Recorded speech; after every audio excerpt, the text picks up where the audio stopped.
I really believe that the key to productivity and growth as a creator is balance. When being creative is your job, you need to make sure that you nurture that creativity by not overworking yourself. Take it from someone who's hit rock bottom and experienced serious burnout. It got so bad for me back in the summer of 2021 that I thought about quitting for good. It's so important to not just create all the time. You also need to find time to learn, to be inspired, and to rest. So I've tried to build all of those components into my daily routine. And today I wanted to show you what that routine looks like, including sharing my 5 habits for staying productive and making sure to take care of my mental health. So let's rewind back to the morning and I'll take you step by step through my routine for productivity and, most importantly, balance. Oh, also we're doing this digital nomad edition because here I am in my van. Let's get into it.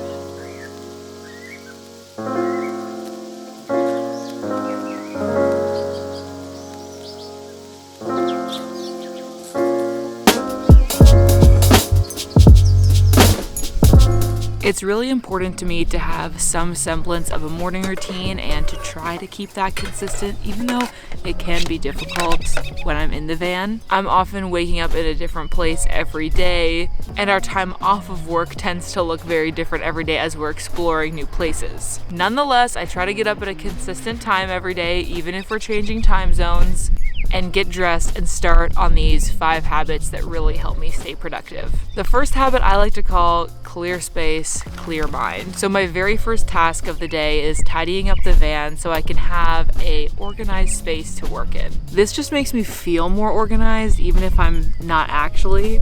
There's something about clutter that just makes me feel completely stressed and unproductive, so I start the day by cleaning things up.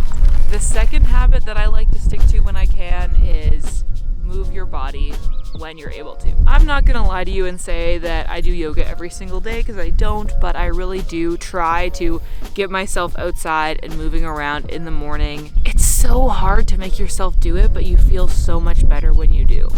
Sometimes I just go for a walk, sometimes I just do some light stretching. But I personally find that it really helps to get some movement in at the beginning of your day.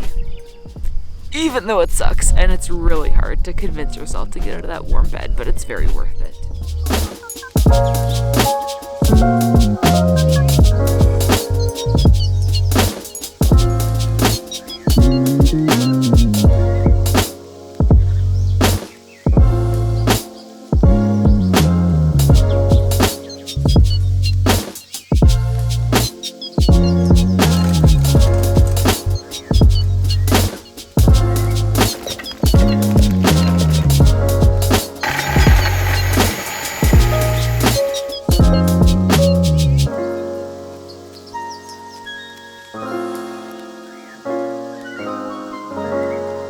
It's time to sit down and start the workday, which brings me to the third habit that I wanted to share with you, which is kind of a habit but also a philosophy, and that is when you're working, you're just working. Something that I'm really trying to focus on is being more present in whatever activity I'm currently involved in. So if I'm not working, I'm trying to not think about work too much and just enjoy my relaxation time. And so the inverse of that is when I am working, I'm just focused on that so I can be as efficient and productive as possible. I think in general, we lose a lot of time and focus energy when we're switching between tasks a lot. So I like to try to time block and have a very specific to-do list of what I'm working on and try to just stay focused on that, which I know can be difficult, especially when you work in social media. I find myself checking Instagram way too much throughout the day. It's something I'm trying to do less of, but it is tough, especially when you're trying to reply to messages and stay engaged with people in the comments, but it is important to try to set the phone down and just focus on what you're going to work on. All right, so this is my to-do list for the day. I've got some vertical videos that I need to edit. I've got some stuff to review for Creatorly. If you didn't know, Creatorly Media is my social media marketing agency. We help small business owners and content creators with their Instagram, podcast, YouTube. Anyway, every week I review our promotional content, which includes my newsletter, the Creator Letter, and also the weekly Instagram posts. If you've watched my weekly routine video, you'll know that Friday is my filming day, so obviously I'm filming filming this vlog, but on my to-do list is filming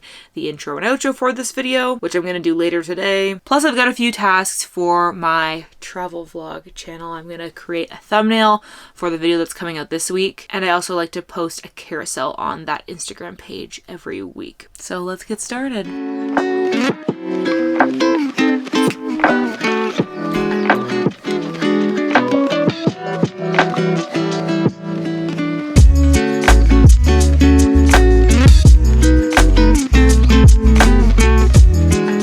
It always seems with reels, even though I try really hard to write a script that's gonna be 90 seconds long, I always go longer, so I have a 2-minute video here.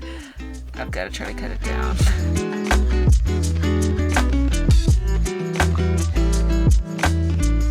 Okay, I managed to get this down to 1 minute and 29 seconds, and I get a lot of questions about how I edit my reels, so I thought I would just quickly show you the structure here. That's really flattering still. Let's change it. Okay. I always start with just one long clip of me speaking to the camera, and eventually that gets cut up into many small clips as I remove the mistakes or any pauses. Then I like to add some overall structure by adding some title cards. I normally do like a 3-point kind of a structure or some kind of list. So I've got like my myth number 1 title card, myth number 2, myth number 3 spread out. In addition to that, I'll also add any other supporting visuals. So here I've added some screenshots of the blog post that I'm talking about. Sometimes for a little extra something, I will add like a background like this where it's kind of like an animated, paper. Just kind of makes it feel a little bit more polished, I think. And finally, of course, I add my subtitles. It's awesome because in Premiere Pro, all you need to do is go over to this little text tab and it'll automatically transcribe your video for you, and you can create different subtitle styles. So I use the same one every time. And then finally, I just add music in the background. I started using royalty-free music in my reels because I kept running into issues where the music that I chose wasn't available in some countries, and so then the entire audio would be muted for a bunch of my followers. And I would also run into, like, months after the fact, the audio getting taken off of the Instagram music library, and so then my reel would be muted. So I find just using the royalty music that I've like purchased the license to through like Epidemic Sound or whatever just makes it easier. So now it's time to export and create the reel cover.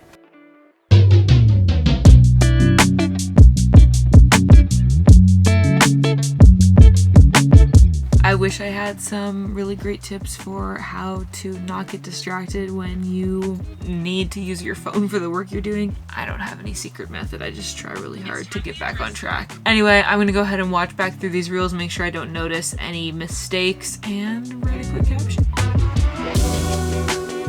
Alright, that is editing my reels checked off the list. Taking a quick stretch break. Gonna grab some water and then we're back at it because there's more on the list. I've got some content to review, so let's do that.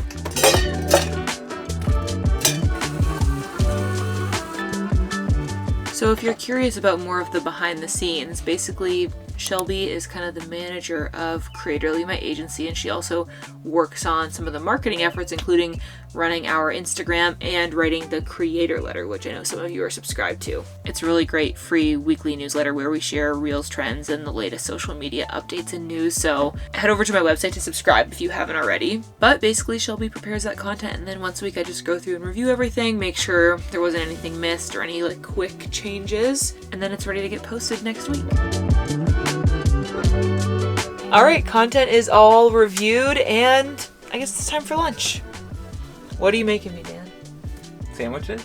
That sounds good. Time for lunch and our daily viewing of educational content on YouTube.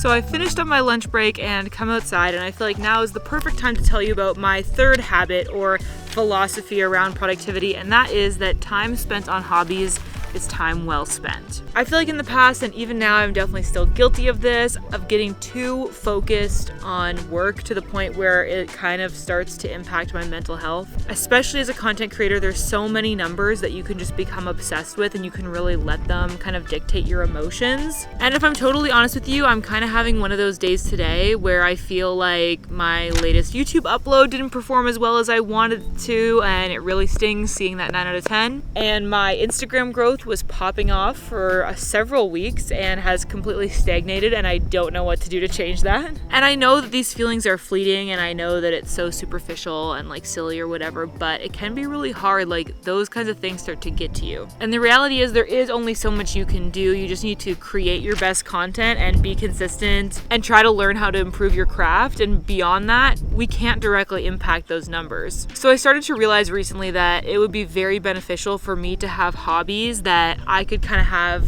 goals with. I feel like I'm a very intrinsically motivated person, and I need to have goals. I need to have something that I'm working towards or looking forward to, or I feel utterly lost. I don't know if you can relate to that. But I knew that focusing too much on my goals around social media metrics was not good for my emotional well-being. That, paired with the fact that I have always had ambitions to learn a new language, has brought me to studying Spanish. In addition to practicing yoga more often, learning Spanish is one of these hobbies that I've picked up so that I can have goals that aren't metrics oriented. I can see progress, I can work on improving, but it's not about like money or views, and I think that's really helpful for me. I've mentioned my Spanish classes a couple times in my videos, and I've had questions about where I'm taking them, and so I'm super excited to tell you about the sponsor of today's video, Lingoda. A couple of months ago, Lingoda reached out and asked if I wanted to work together, and I was so excited because I was literally just about to sign up for their classes. Basically, Lingoda is an online language learning platform with small group classes led by native level speakers, and they offer them 24 hours a day, which is really awesome because it doesn't matter what time zone you're in or if you're traveling, you can always find a class that works with your schedule. I really love the structure that Lingoda offers because I've been kind of slow and steady studying Spanish on my own. I love to watch Spanish Netflix, watch YouTube videos in Spanish, that kind of thing, but there's something about the accountability of actually having classes to go to that really helps you progress faster. Soy de Canadá, pero estoy en los Estados Unidos en este momento. Plus, in these small group classes, I actually get the chance to speak, so I'm practicing speaking with a native level speaker who can help me out with the pronunciation. Speaking of accountability, this is one of Lingoda's coolest features, which is what made me excited about signing up. They offer a language sprint. The sprint lasts for 2 months, and you have the option of either doing 15 classes a month or 30 classes a month. And if you sign up for 30 classes a month, you show up for every single one of your classes, you can get 100% of your money back. Talk about motivation, right? If you show up for all your classes, it was free pretty much, which I think is awesome. So if you are ready to finally learn that new language that you've been thinking about learning, now is the time to sign up for Lingoda using my link in the description. If you sign up with my code Steckly, then you can get 25 USD or 20 euros off the price. I'm gonna take my Spanish class now, which I think is a really great way to break up the day and just kind of gives me something else in my life other than work, which I think is really beneficial for the old mental health.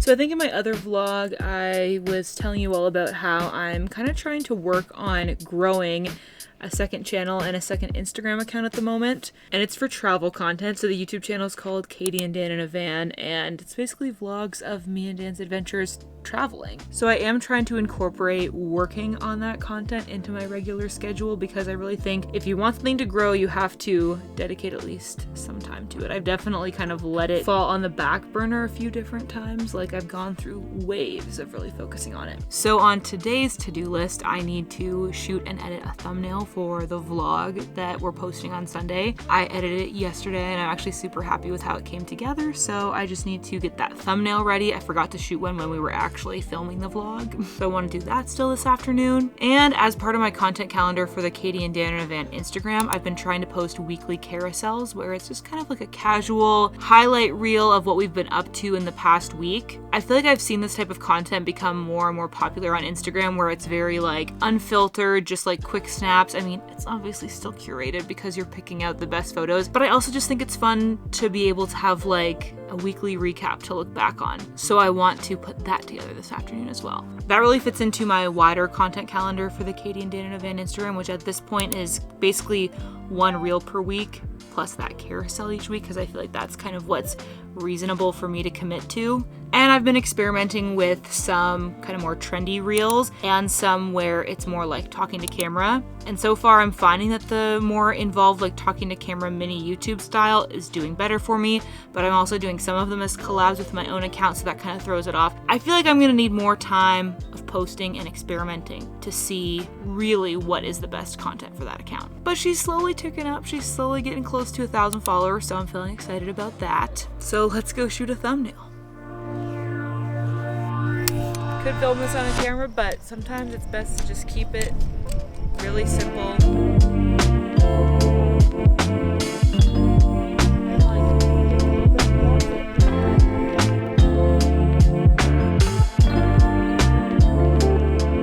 To be honest, that was a struggle and a half because it's so windy out. I can hardly keep my hair out of my face, and it's so bright I can hardly see the screens, but I think we got something. Alrighty, we have got that thumbnail shot, even though it was a bit of a struggle. We got there. So now I need to edit it. Let's do that. I swear, I need to hydrate better. When I'm in the van, I'm so bad at drinking enough water, partially because the water that comes out of our tap is room temperature. It's just sitting in a tank under the bench, but I'm trying to add ice to remember to drink more water. Okay, this is kind of fun. Why don't I walk you through how I make thumbnails? Honestly, making thumbnails is one of my probably more favorite parts of creating a YouTube video. That maybe sounds silly, but I just like to play around in Photoshop, and it really takes a lot of energy to edit a video, which I do enjoy, but there's something a little bit more laid back about a thumbnail. I bring the clip into Premiere Pro because we're gonna export a still that way. So I'm just gonna kind of go through and find my favorite still. Hopefully there's one that I like. Poor Dan, he's so sensitive to light, and I know he was struggling with keeping his eyes open. If you didn't know, in Premiere Pro you can just hit Shift E on your keyboard, and then you can easily export stills. Okay, now that I've got some stills exported, I'm going to open up Photoshop Beta, which I have been obsessed with lately because of the AI, the generative AI capabilities.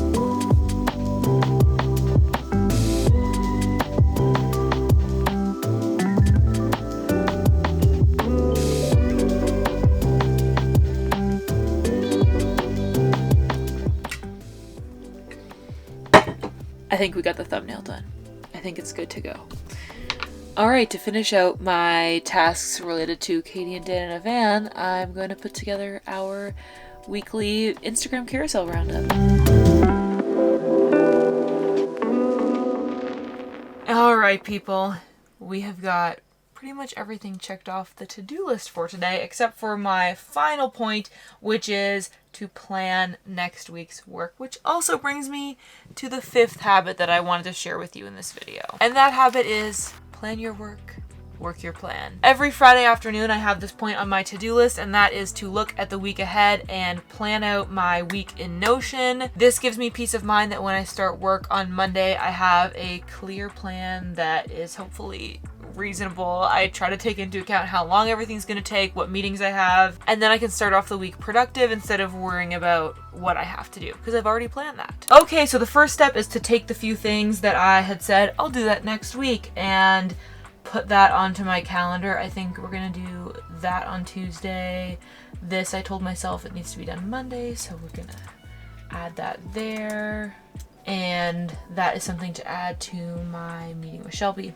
And I've created for myself some really nice convenient buttons that I just can click to automatically add my weekly tasks. I talked about my weekly workflow in my last vlog, and so if you've seen that, you'll kind of know that I have things planned out day by day. which makes it really easy to plan my week ahead. And then I just check my Google Calendar and see what meetings I have so that I can add those to my list too. And then otherwise, I just like to double check my content calendar to see if there's any extra posts that I'm making that I need to remind myself to actually make live. And there we have it. Next week is planned out and I've got all my relevant to-do list items there. It's so satisfying. I really find that having these routines and habits helps me to stay productive, but also helps me to try to stay on top of some of those self-care pieces, because I think if I'm honest with myself, those are the things that are easier for me to ignore. I will always prioritize getting my work done and being productive and doing more. So it's important to have those reminders built in to do my yoga in the morning, go to Spanish class, and take time to relax. So in that spirit, I'm gonna sign off for the day. It is now just after 5 p.m. Eastern, so it's the end of my workday, and it's Friday. So I'm gonna go watch the new Outlander episode and enjoy my weekend, and thank you so much for watching. If you reached this point in the video, especially my friends, because this is a vlog, you are a real MVP. We are basically besties. Drop a hey in the comments because I want to know who you are so I can personally thank you for watching, because I really do appreciate it. Today was honestly a bit of an emotional roller coaster for me, but we got through it. That's how it be sometimes. If you liked this video, then most certainly you will enjoy this one where I take you through my weekly routine. That was back in my apartment, so you can see the difference between my van life and my apartment life. And as always, I hope that you are having adventures and following your dreams, and I will see you in the next video. Bye!